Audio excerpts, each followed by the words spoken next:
Alright, so I'm going to make a quick video because there's a lot of controversy online about how to reroute, delete, bypass your transmission heat exchanger on the Cummins and to reroute these coolant pipes that go underneath the manifold. Anyways, so you have normally got your pipes that come up over here and then run straight back along the back of the manifold, underneath the manifold, tee up, and then go into your firewall and around back of the engine block. The fleece coolant bypass does get rid of the T right here in a way. It just kind of moves it a little bit, but you still end up with the pipe with the hose coming down and whatnot. It does delete the pipe across the back of the block, however, same way. Basically what you're going to want to do all this for 1/100th of the price of the whole kit and whatnot is you're going to want to get yourself a fitting that fits down in here. Let me grab a flashlight quick so you guys can see better here.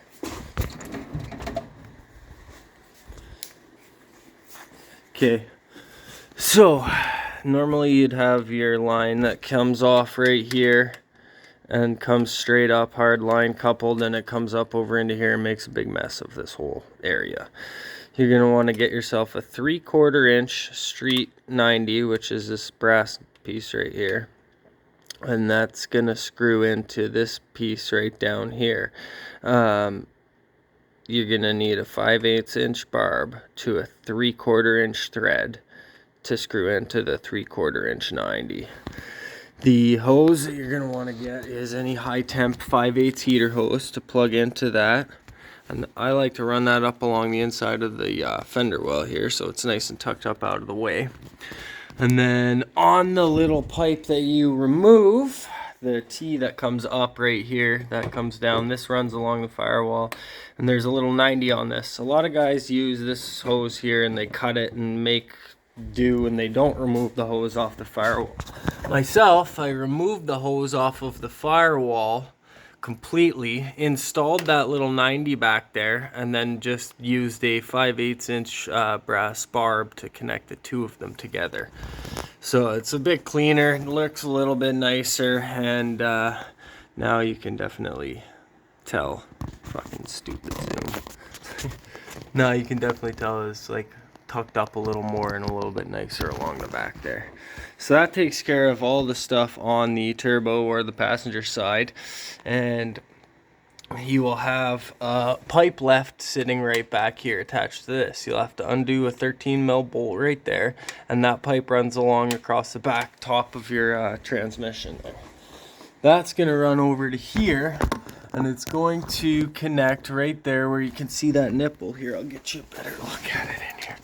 Okay, so that pipe's going to come around the back of the block and connect right there to that upper hose. You're just going to want to take it off and put a cap on that. Done. The bottom one, I haven't quite got the whole thing off yet because it's in a terrible spot, but I need to finish getting that bit of hose off of there and cap that one as well. And then you're done with your heat exchanger. That has been bypassed. There's a hose that comes, this hose that's cut right there, comes straight up over and plugs into that hole right there on the block. That hole in the block's a 21 mil socket. Once you get the heater hose off, you get in there with a socket and pull out the nipple. What you're gonna do is pop the nipple out of there and throw it in your pile of extra crap. Now, where did I throw that thing? It's right here. This is what it looks like when you take it out of the block. Your heater hose is going to be connected to that. Throw that in your pile of junk. You're basically replacing all of this with one simple line that comes off of here, goes up to the back there. Done. Now you have all the room for your turbo, your high mount, your compounds, whatever the hell you want to do up there. And it takes care of your problematic heat exchanger for the transmission, or the transmission cooler, whatever you'd like to call it. And that's completely bypassed now. You'll still have transmission fluid flowing through it. However, you don't need to worry about that. There's no coolant left in there for it to mix. You now have this hole in your block from where that nipple came out. You can either buy the, I know Power Driven and a couple of the other diesel guys, they do make plugs for them. However, you don't need to actually buy a plug. You can buy this super cheap auto meter. They're like less than 20 bucks. This is the part number right here, metric adapter 2268. It's a M16, I believe it was. Yeah, M16 by 1.5 to 1/8 inch MPT.